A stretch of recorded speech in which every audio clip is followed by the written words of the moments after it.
we're going to take a perspective from a number of players in the market. What's important to them? What do we need to hear? And to facilitate the next session, I'm going to invite Brian Barmer to take on from here. And we'll do this in 2 hits. We'll do the panel and then we'll do the table discussion. So give welcome to Brian. You'll all know Brian. For better or worse. Could I also invite the panel members, please, on this session to come forward? John, David, Rowan and Eliza. And take a chair. Thank you. Wow, what a presentation from Mick, and what a lot of, you know, the hype, the reality, the opportunity. And getting right back down to almost this room, I look around the room and I look at Mick Rouget and Robert Thompson, Tim Nethersole, Rowan Little and John Brady, who are all continuing to invest in their business, growing their businesses. So are they crazy? I mean, on what basis would they make that sort of an investment? And whichever group, and Mick's looking at me as if to say, yes, he probably thinks he is crazy, but obviously they're seeing something as very long-standing successful businesses that maybe some of the data doesn't indicate.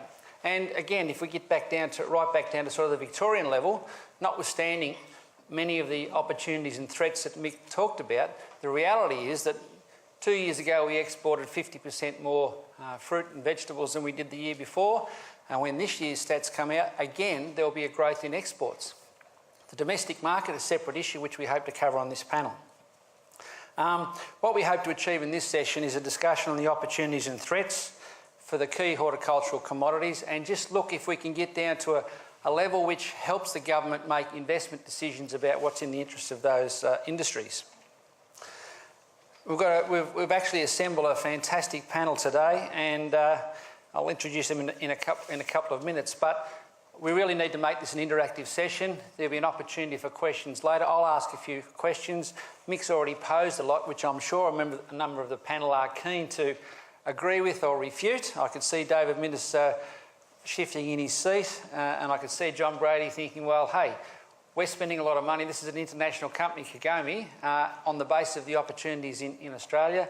I can see him also keen to have something to say. But could I quickly introduce the panel members to you? You've got a copy of their bios in your pack. John Brady is the CEO of Kagome. He's well known to everybody, which is part of the Japan's largest tomato processors. They process upwards of 200,000 tonnes in Victoria. And according to John on the website, they intend to double that over the next few years.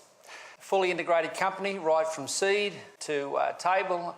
I think probably more appropriately it might be seed to source, because they're a processor that makes very high level, high quality purees, dices and a range of other products. And they do process other products other than tomatoes.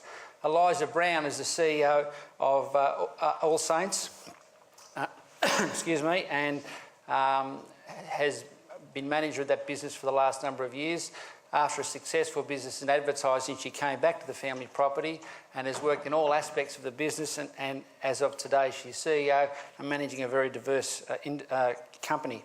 Rowan Little is the General Manager of Montague Fresh, one of Australia's largest apple and stone fruit grower packers and now exporters.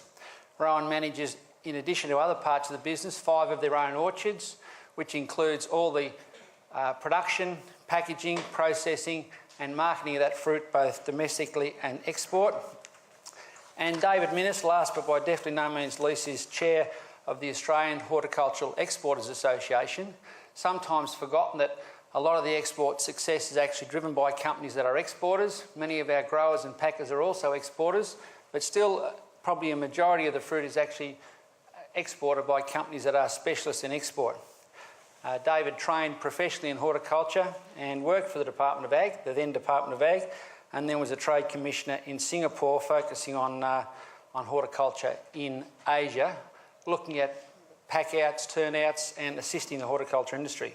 But probably even more importantly, for the last 40 years, David's been a tireless advocate for horticulture across a whole range of parts of the business, and his opinions and knowledge of the industry, particularly related to market access, are sought by many. Just for the benefit of the panellists, could I just ask people in the room who works for EcoDev, the economic development business? Hands up, please. Okay. How many people work for local government? Okay. Growers, packers, exporters, regional development Victoria, okay, and other service providers, banks and other service providers. Okay, so for the benefit of the panel, we've got a very broad cross-section of the industry. I'd like to start by asking Rowan a question. Rowan, you're manager of a very large vertically integrated business, and you've worked in many aspects of the Montague business for a large part of your career, and you've seen it grow into one of Australia's largest horticultural companies. Mick talked about productivity not being the issue for the future. Productivity will continue to grow. What are you doing with your business, given the fact that we are producing more fruit? What are you doing in your business to try and position yourself for the future? Wow, that's a great question. Look, I guess I'm sort of going to answer that question, but I'm also going to get a bit on my soapbox, because I think one of the big changes that has come to Montague in the time that I have been there is the way in which we collaborate. And I think that this is the biggest challenge for Australia.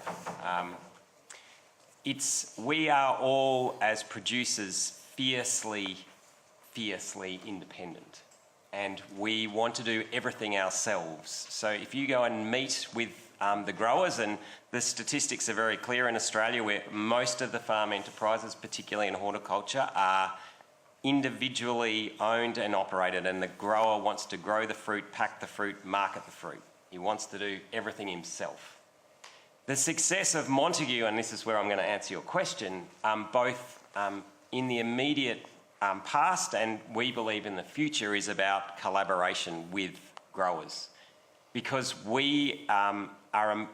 Australia is a vast country, and if in horticulture and in apple and stone fruit production, there's many different districts, and each of those have their own benefits. But we as Montague can't go out and start farming in 20 different districts. But equally, we don't want to get into a situation where we're negotiating to buy and sell product on a daily basis, and we're doing that at a transactional level, which is what's happening in a lot of horticulture today. If you want to export something, you ring up a grower and you say, I'll pay you this much, and you have this haggle and you debate whether the price is right, and they say no, and so the export doesn't happen. So our business is going to be built around, and in a lot of the work we're doing, particularly with product innovation, is about getting a group of growers together who are going to work collaboratively, and we're going to share resources, and we're going to reduce the cost, and we're all going to say, there's some things we're really good at, and there's some things we're not so good at, and we need to let experts look after those areas, but we can all make money if we work together. The best example is, and Sue Finger's sitting there directly in front of me, not by design, but by accident. Sue and David are a grower of ours, and we've invested in an apple called Jazz, which I hope you've all tried. And we've planted now approximately 500,000 trees. Now, Montague as a grower, there is no way we would ever have had either the capital or the scale to grow 500,000 trees of that one variety. Nor if we, under the old model, if we just released that out there and done no marketing and just unfettered without any level of cooperation, I don't believe we would have had the consistency nor the brand presence that we do today.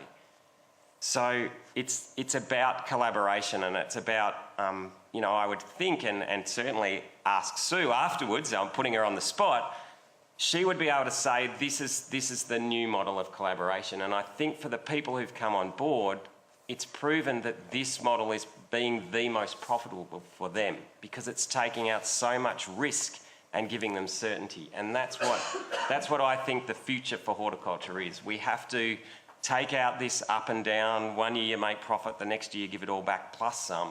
How can we drive consistent returns at all levels of the supply chain? Thanks, Rowan.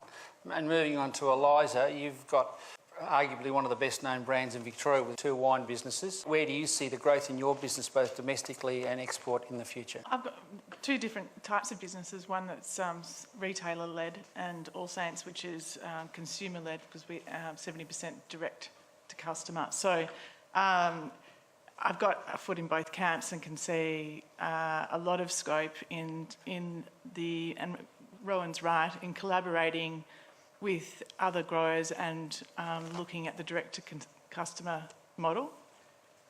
You can't do it all by yourself when you're small, and being able to put together a group of different products and selling that directly to the consumer, they can see the value in smaller producers and the way that they look after their product. So that's a kind of an interesting idea for the future for smaller producers.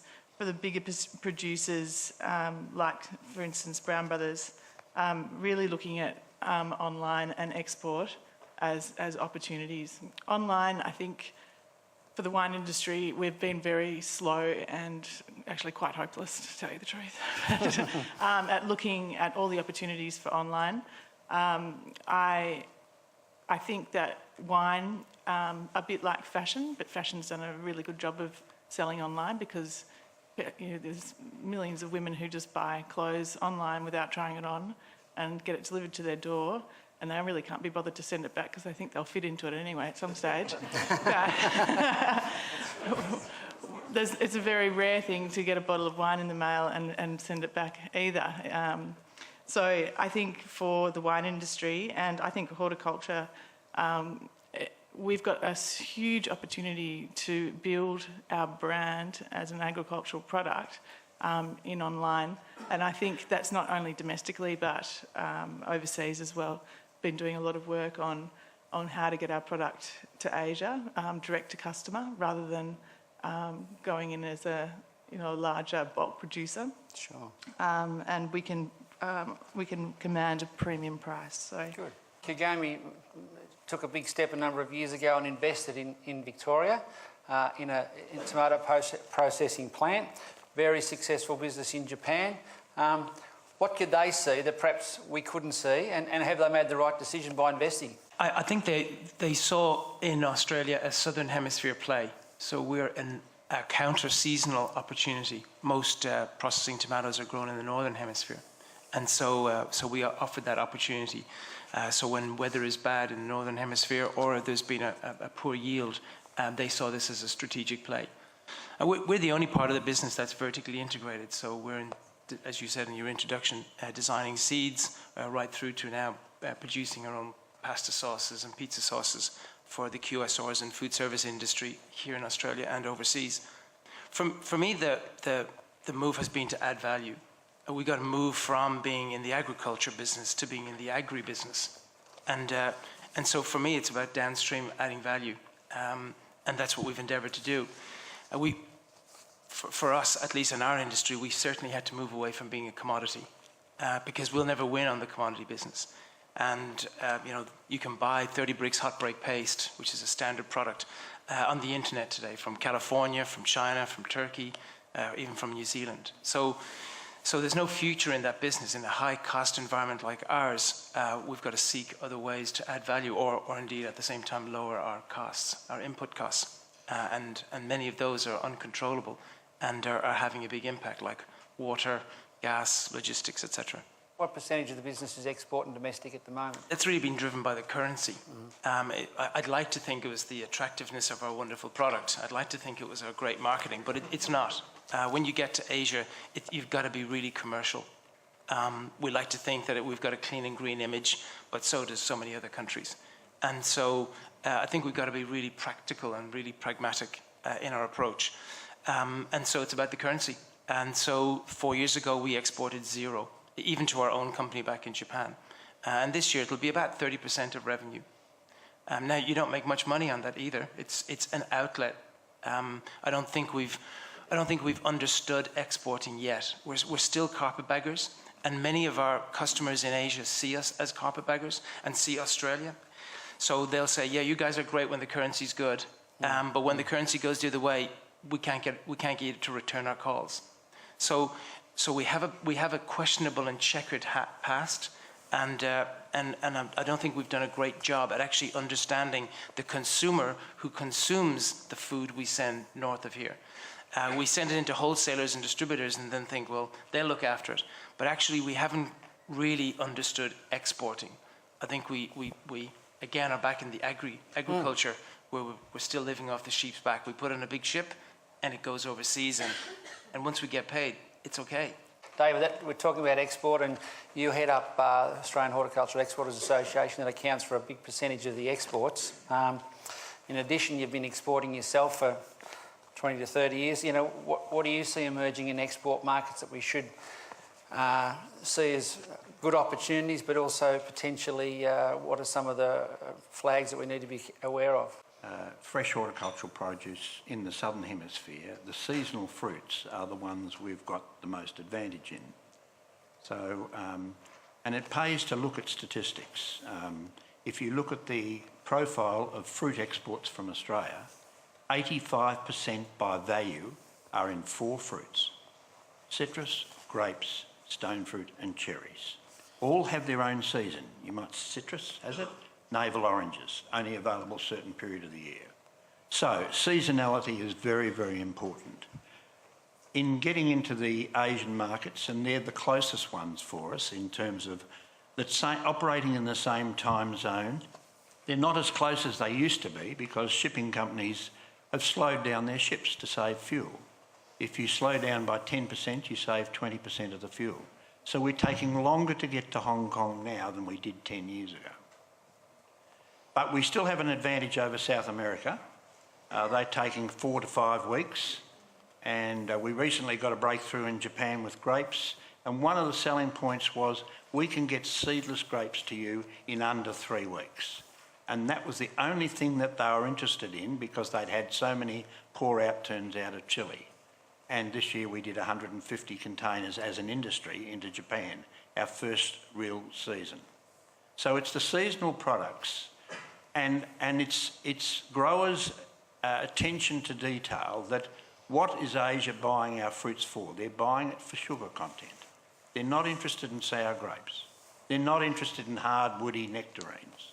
So we've got to tailor our product and our production systems and our fruit selection systems to ensure that we're giving the consumers in China and the rest of Asia exactly what they want. It's a good eating experience. Once we do that and package it properly and give it to them on a regular basis, we've got a legitimate place in the market. I've been around for a long time. I was working in London in 1978, watching our apple industry being pushed out of the UK EEC. And in my working life, I've always felt there was a place for us somewhere, and I believe it is Asia. And we've suddenly got 2 industries that are delivering worthwhile volumes, grapes and citrus, into Asia. And we have a significant market share. Now we've got to build on those 2 products. What was the catalyst there, Dave? What was the catalyst for table grapes and citrus? Well, it's a production base. You've got to have enough in the field to be able to supply volume to the market. So although, as Mick says, there's 43 industries there, I'm sorry, but I'm going to be tough on you. There are a lot of industries there that have no real export potential. They haven't got a means of getting the product in any volume to the market. They don't have the right varieties. They haven't got a disinfestation treatment for fruit fly. And so that 43 narrows very quickly. And then you look at the export performance. And as I say, there's 4 fruit industries that contribute 85% by value. And my feeling is, and they're all in Victoria, that you back those winners to start with, and having got runs on the board, then you start to move into some of the other industries.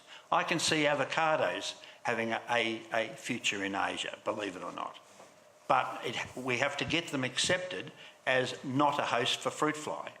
And they've done that with medfly, and America is now importing Mexican avocados without treatment, because they've accepted they're not a host for medfly or South American fruit fly. So that gets back to the technical aspects and market access. Market access is our Achilles heel. Fruit fly and other pests, but particularly fruit fly, really causes us a lot of discomfort and keeps us out of markets. if you look at the imports of fresh fruit into Australia, 98% are from two sources, USA and New Zealand, both fruit fly free. So people say, but you know, fruit fly, you can cold treat it, you can do this, you can do that.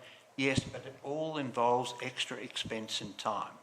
As an exporter, if I want to ship a container of grapes to a market like Taiwan, I have to contact the shipping company 3 days in advance to get the container set up to do in-transit cold treatment. I have to book AGWA or DOA 3 days before I require the inspection. All of that, the logistics of getting product together to actually get it out of the country because we've got fruit fly may mean I miss next week's ship. I'm a week later. I've lost my season, my spot in the market. It's not just the actual cost of the treatments, and the shipping lines charge us all a premium to do in-transit cold treatment. And for the citrus industry, the presence of fruit fly in Sunraysia cost that industry $3 million a year. I see. But it's the inconvenience as well. A quick reflection on the relative importance of market access, trade development and exports. I'd also like to ask a question about domestic then. Oh, look, I mean, I think market access, Taiwan's a great example, I think, of a market where we achieved market access, but the protocol, as David was talking about, and he used the example of Taiwan, is so arduous that some shipping lines will not do. They just say, no, it's too hard. We're going to get a claim and the insurance will claim on it. So we've got a protocol there, but the protocol is commercially not viable. So you end up, Australia's lost market access for plums into Taiwan because we didn't use the protocol.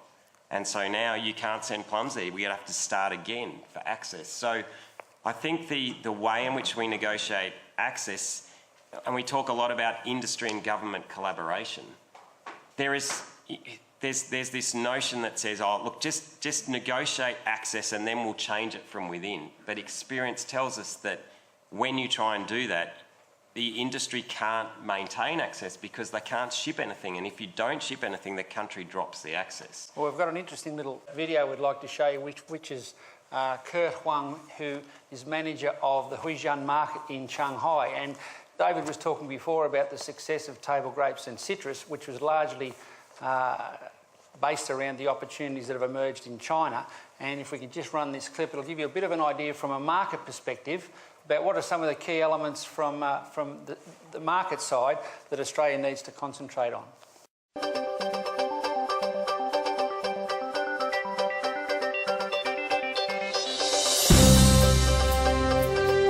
This is Shanghai Huijian Fruit and Vegetable Wholesale Market. This is the biggest first-hand wholesale market for imported fruit in East China.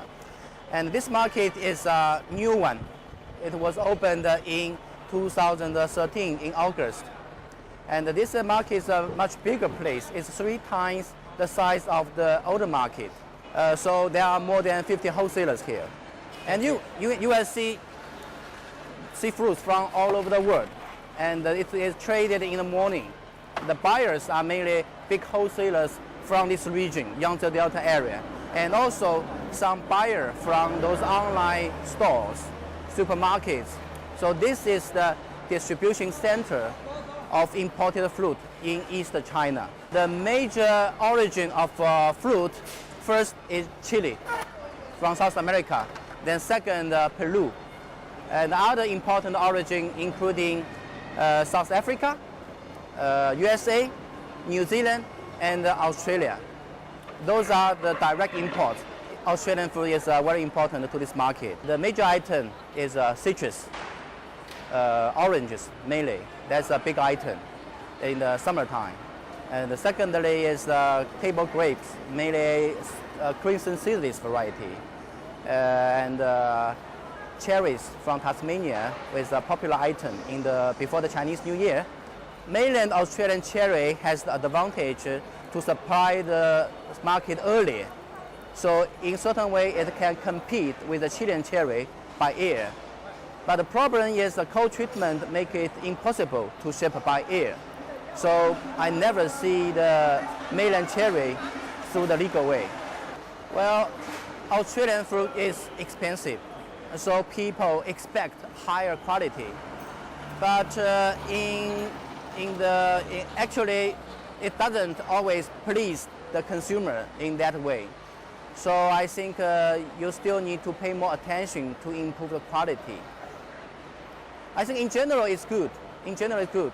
The quality is better and stable than other origin. But still there are still room for you to improve. I think Australian, by the name, people will consider Australia should have good product. But the thing is, I think you need to do more in the marketing side to make the consumer to be aware of the higher quality of the Australian fruit. Like New Zealand, they've been doing pretty good in the marketing of their quality. The consumer will think about high quality immediately. But Australia maybe not yet. You always must remember the Chinese market always want the best fruit. Only the best fruit gets the best reward. So do not send the bad quality fruit to the Chinese market. Third is the associations need to do more in the marketing in the Chinese market. From the government side, the quarantine requirements. First is you still need to work harder to gain access for more varieties. And second, you need to fight for the conditions. For example, the cold treatment have made the export of citrus difficult. And also, the cold treatment make the cherry from mainland impossible to ship by air. And also, the requirement for those table grapes packed in the pack house is also difficult for the exporters. So the government side need to talk to the Chinese quality authority, try to get better conditions and more protocols. From the exporter side, also you need to market the Australian food as a whole in the Chinese market to benefit all the exporters, because single exporter is not able to do that big campaign. In order to make more money from the Chinese market, you need to spend the money first. Spend the money to the consumers, to educate them, to let them have certain concept that Australian means good quality, clean and good quality. I think you have a lot to learn from New Zealand. They've been doing a lot of marketing under the name of New Zealand. So they are marketing the whole New Zealand. I think that works. I think the major challenge for Australian mainland fruit is because of the Q-fly. And because of that, the quarantine requirement always need to add cold treatment. And the cold treatment is not good for the trade. For citrus and table grapes with the cold treatment, the fruit need to be all taken out from the container under non-cold chain environment in order to inspect the probes. So this is causing some damage to the fruit quality. So I hope in the future the Australian government should try to negotiate with the Chinese Quality Authority to replace the cold treatment with other quality measures. I heard that the Quality Authority is very restrict for the export. It's even more restrict than the inspection of the Chinese side. So sometimes that is causing some problem for the exporters. That is what I have heard. Actually, the inspection here is something routine. They open 8 boxes and just check visually, normally no problem. So I think the Australian Quality Authority should try to relax and make it easier. Maybe focus more in the quality inspection rather than the quality inspection, and give some guidance to the exporter what the quality standard the Chinese market wanted. The Australian exporters should be optimistic with the Chinese market, because this is a market with the biggest potential to grow, but also need to be a little bit patient. Need to be patient to wait for the Chinese consumer to get more buying power. So meanwhile, you're sending the fruit to the Chinese market, educating the Chinese consumer, slowly. You can increase the volume, but not dramatically, and focus in a long term.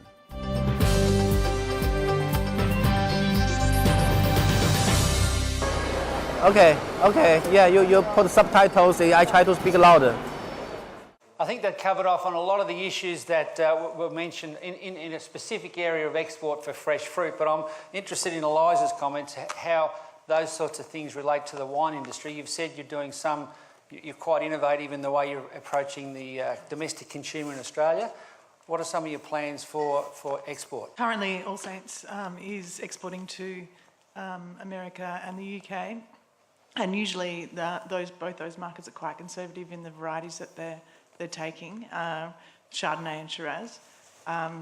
Predominantly the wines that we're selling in both those markets is unusual varieties like Marsanne, which is Central Victoria. They grow a lot of Marsanne, and Davies, which is a hybrid of Shiraz.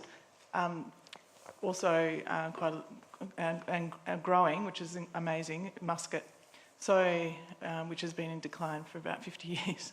But, we see having those alternative varieties as a niche and something that our area is known for, and we have a regional story around those varieties, and we can promote those and market them very simply and easily to the consumers. People are wanting regional products. It is hard to explain about where we are, but they want regional products that are made by hand, and we've got a really authentic story for those markets. We can grow those varieties very well in our region, and we've got the ability to scale up. And you've obviously demonstrated that there's a connection between your business and tourism, both local and international. Where's the connection there from your point of view?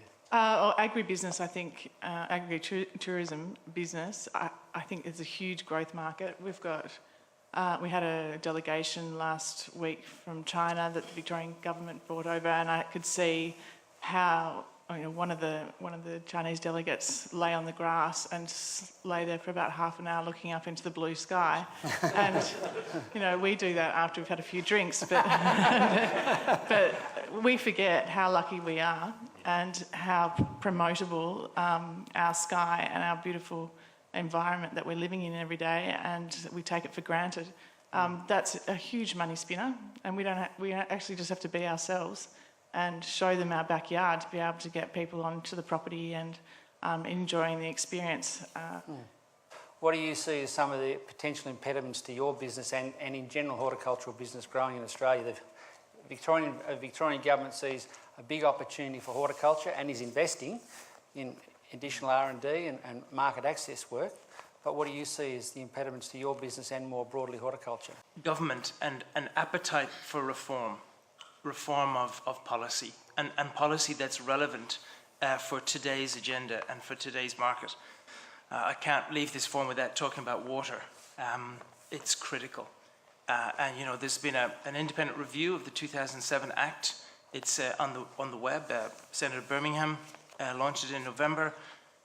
I hear nothing about implementing any of its proposals. And so therefore an impediment is government's appetite to actually reform and continue to keep policy relevant to agribusinesses, not only in this state, but also nationwide. Peter Hall, I'm a local orchardist from just down the road, actually.